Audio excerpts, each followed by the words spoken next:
आपण आता ऐकूया.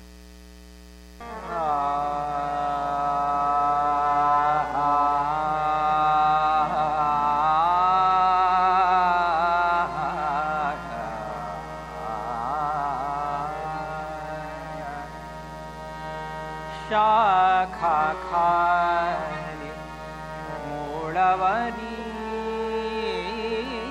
शाखा खाली मूळवरी, वृक्ष अजब हा पहा तरी, वृक्ष अजब हा पहा तरी, शाखा खाली मूळवरी, वृक्ष अजब पहा तरी, वृक्ष अजब पहा तरी.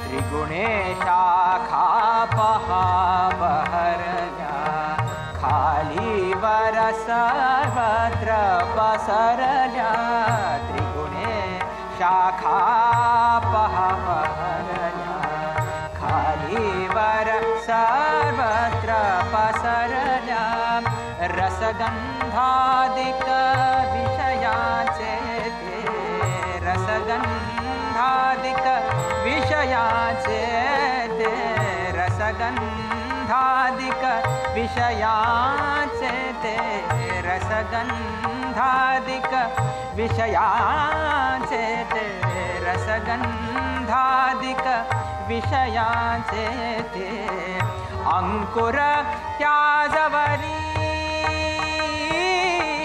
अंकुर त्याजवरी,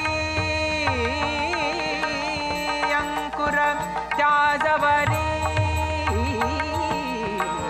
वृक्ष अजब पहा तरी, वृक्ष अजब पहा तरी.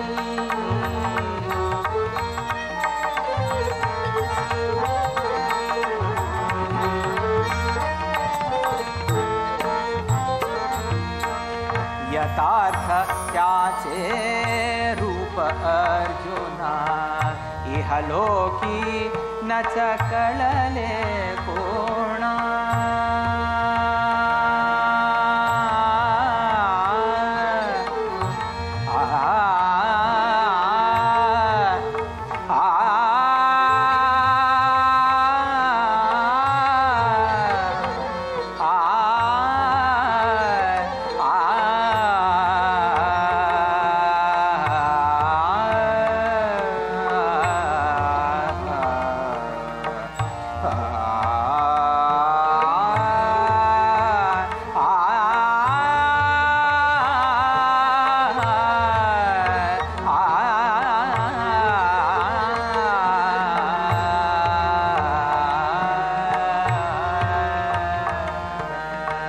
यथार्थ त्याचे रूप अर्जुना, इहलोकी नच कळले कोणा.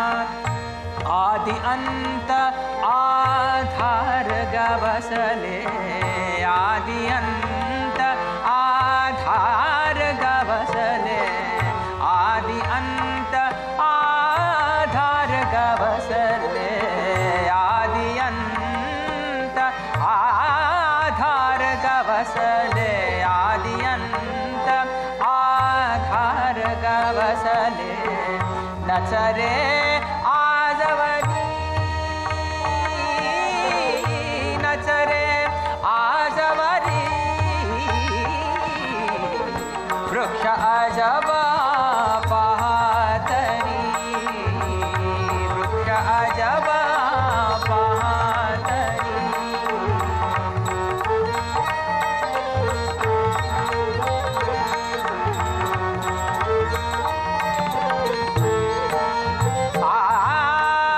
या परितरुते नष्ट करावे, या परितरुते नष्ट करावे, आदि तत्व ते मग शोध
वाहातरी वृक्ष अजब वृक्ष अजब वृक्ष अजब हा पाहातरी.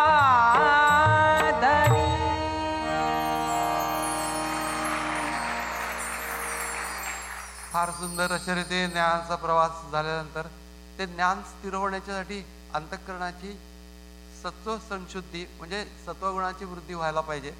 हे 17व्या अध्यायामध्ये विशेषत्वाने सांगितलं. त्याच्या अगोदर 16व्या अध्यायामध्ये दैवी गुणसंपत्ती, आसुरी गुणसंपत्ती या सर्व गोष्टी सांगितल्या. थोडक्यात म्हणजे सगळे आपल्या अंतःकरणाची सत्वशक्ती जागृत कशी करावी हे सांगणार आहेत. विशेष करून 17व्या अध्यायाच्या मध्ये एक महत्वाची गोष्ट केलेली आहे, ती म्हणजे तप या गोष्टीच्या बद्दल अतिशय स्वच्छ मार्गदर्शन केलेलं. नाही तर तप म्हणजे आपण पुराणात ऐकल्यानंतर तो एका पायावरती उभं राहायचं, अंगठ्यावरती उभं राहायचं, त्याच्यानंतर असं काय काय काय काय त्याच्या डोक्यातनं दूर यायला लागला वगैरे असे काही पण वर्णन केलेले आहेत. पण भगवद्गीतेने मात्र तप याचा शारीरिक, वाचिक आणि मानसिक या तपांचं इतकं सुंदर वर्णन केलेलं आहे की दुसऱ्याला राग येणार नाही, उद्वेग येणार नाही असं बोलणं. अनुद्वेगकरम वाक्यम सत्यम प्रियहितंचयत स्वाध्यायाभ्यसनंचैव वाङ्मयं तप उच्यते मनप्रसाद सौम्यत्वम मौनम आत्मविनिग्रह असं ते भावसंशुद्धीरित्ये तत्तपो मानसमुच्यते. याच्या रीतीने एक तप वगैरे ही गोष्ट आमच्या दैनंदिन व्यवहाराच्या प्रत्येक उन्नतीच्या मध्ये आपल्याला एक आंतरिक विरोध असतो आणि त्या विरोधाला तोंड देणं याला तप म्हणायचं. पांडुरंग शास्त्रींनी असं म्हणलं की सकाळी पहाटे उठून आम्ही एखाद्या विशेष कार्यक्रमाला म्हणजे आध्यात्मिक कार्यक्रमासाठी जायचं आहे आम्हाला कुठल्या तरी, आणि ते उठताना ते पांघरून दूर करण्याच्यासाठी म्हणून जो त्रास होतो तो सहन करण्याला तप असं म्हणतात.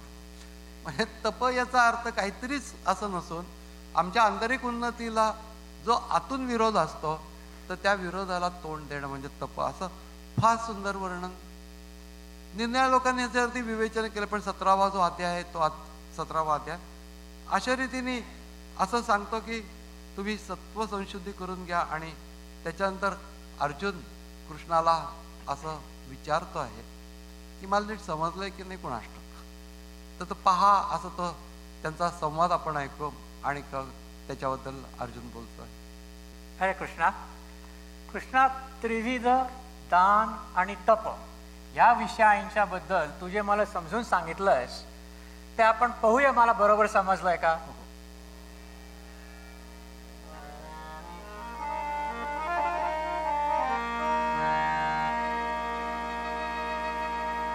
त्रिविध दान तप कैसे होते, त्रिविध दान तप कैसे होते, ते कथिले तू मला श्रीपते, ते कथिले तू मला श्रीपते.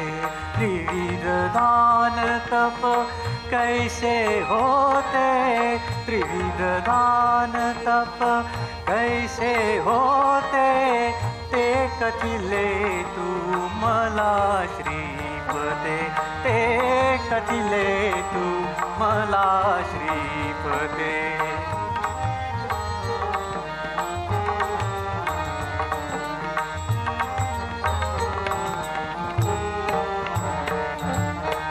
परत फेडीची आस सोडूनी दान करीती कर्तव्य समजूनी, सुस्थळी काळी पात्र सज्जनी, असे दान ते सात्विक होते, ते कथिले तू मला श्रीपते, ते कथिले तू मला श्रीपते.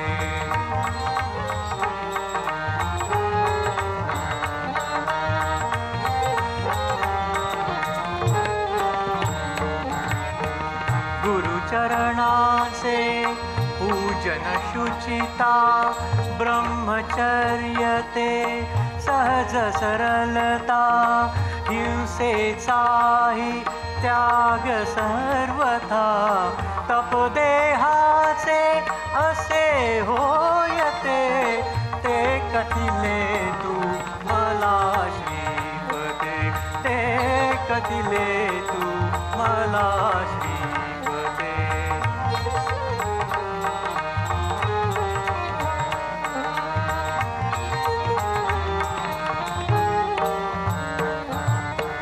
शब्द बोचरे कधी नवतावे, हितकर सत्य मधुर बोलावे.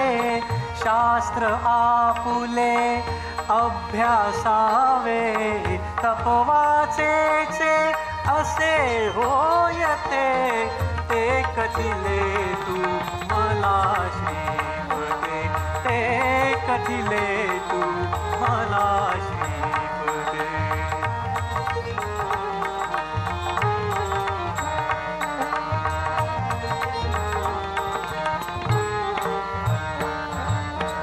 प्रसन्नता मृदुता मितभाषण, चित्तावरती अंकुश निशिदिन. भाव अंतरी स्फुरती पावन, तपमानसी असे होयते. तपमानसी असे होयते. ते कथिले तू मला श्रीपते, ते कथिले तू मला श्रीपते.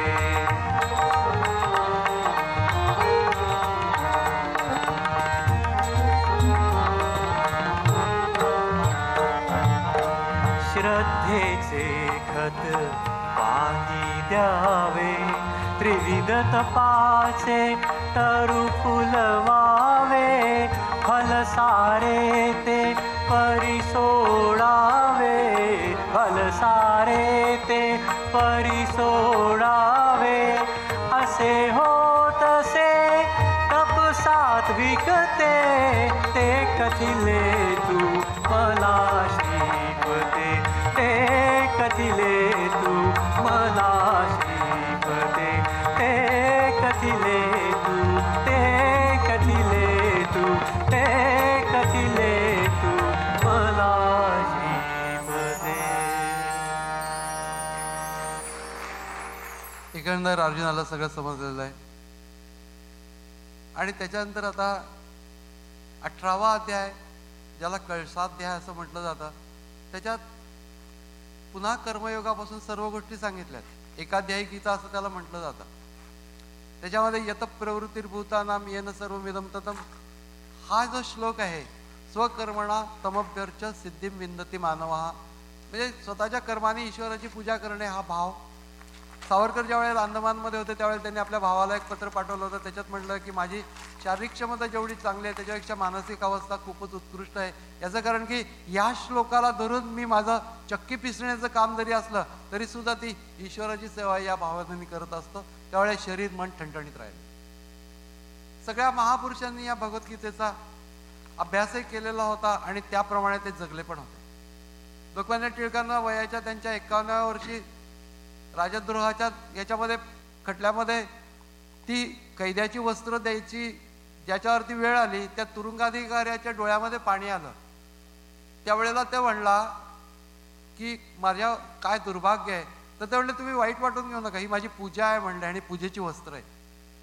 ही माझी ही माझ्या कर्माने देशाची सेवा करणे माझी पूजा आहे आणि त्याची वस्त्र. हे सगळे महापुरुष भगवद्गीता हे जगले होते आणि का त्यांनी उत्कृष्ट कर्मही केलं आणि का त्याच्यापासून सहजपणाने बाजूला पण ते झाले. महापुरुषांचा आदर्श आमच्या जीवनामध्ये यावा. त्याच्यानंतर महत्वाचा भाग सांगितलं की ईश्वर सगळीकडे पण तुमच्या हृदयामध्ये आहे. ईश्वर सर्व भूतानां हृदय शरणो तिष्ठती. त्यामुळे त्याला तुम्ही शरण जा. तमेव शरणम गच्छ सर्व भावेन भारत, तत्प्रसादात पराम शांती स्थानम प्राप्स्यसी शाश्वतम. अशा प्रकारे तुम्हाला परमशांती प्राप्त होईल, परमसमाधान होईल. जीवन जगण्याचं सार्थक ज्ञानाने होतं असं भगवद्गीतेचं म्हणणं आहे. ज्ञान का प्रयोजन क्या है असं एकदा अखंडानंद स्वामींना विचारल्यावर त्याच्यावर ते म्हणले, अज्ञान में मरना नहीं चाहते हैं इसलिए ज्ञान का प्रयोजन, बस इतना ही प्रयोजन. तर भा या शब्दाचा अर्थ भास म्हणजे प्रकाश आणि तो ज्ञानवाचक शब्द आहे. आणि रत या शब्दाचा अर्थ आवड. त्यामुळे ज्ञानात आवड असणे या अर्थाने भारत असा शब्द आहे. आणि आम्ही सगळे भारतीय आहोत, त्यामुळे ज्ञानात आम्हाला आवड आहे अशा प्रकारचे लोक जिथं राहतात त्याला भारत देश म्हणतात. त्याचे आपण सुपुत्र आहोत, तो वारसा आपण चालवला पाहिजे. हा जो 18वा अध्याय आहे त्याच्यामध्ये सगळ्यात तुझ्या अज्ञानावरती आधारित असलेले सर्व धर्म सोडून देऊन मला एक शरण आहे की सर्व धर्मां परित्यज्य माम एकम शरणम व्रज. म्हणजे अज्ञानावरती आधारित धर्म करणं सोडून दे, मला म्हणजे ईश्वराला परमात्म्याला शरण ये. याचा अर्थ त्याच्याशी एकरूप हो, तदाकार हो, आणि तो तुझ्या आत्मध्येच आहे. तू आत्ममध्ये त्याला पहा. विश्वामध्ये देखील तूच पाहू शकशील जर का तू त्याला आतमध्ये पाहशील तर.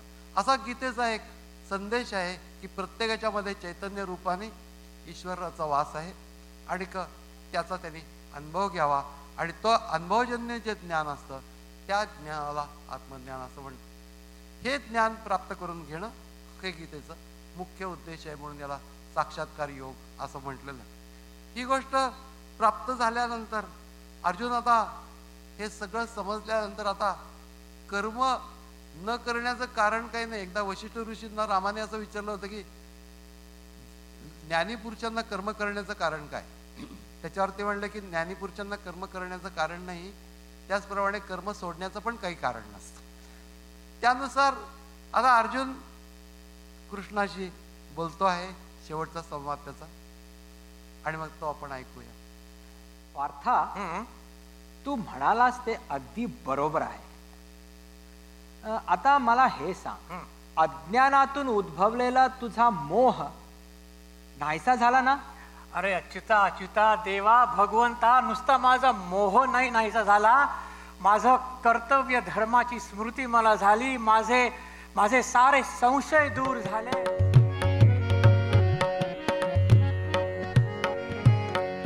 उत्साहाने सन्मुख झाला अर्जुन युद्धाला, पाशके तुचे तोडून सविता मुक्त जणू झाला. कहाणी सरली भूपाला, कहाणी सरली भूपाला.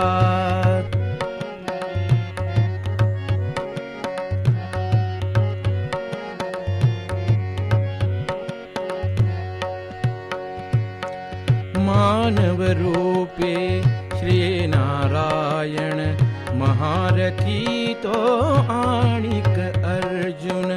मानव रूपी श्री नारायण महारथी तो आणिक अर्जुन. परस्परांशी ऐसे वदले, परस्परांशी ऐसे वदले राया त्या वेळा. कहाणी सरली भूपाला, कहाणी सरली भूपाला.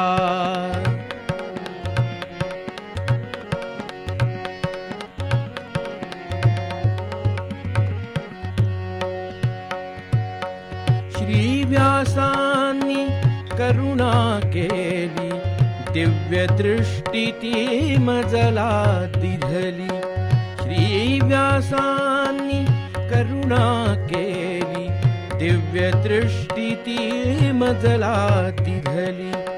अद्भुत हा संवाद तयांचा, अद्भुत हा संवाद तयांचा. म्हणून ऐकियला कहाणी सरली भूपाला, कहाणी सरली भूपाला.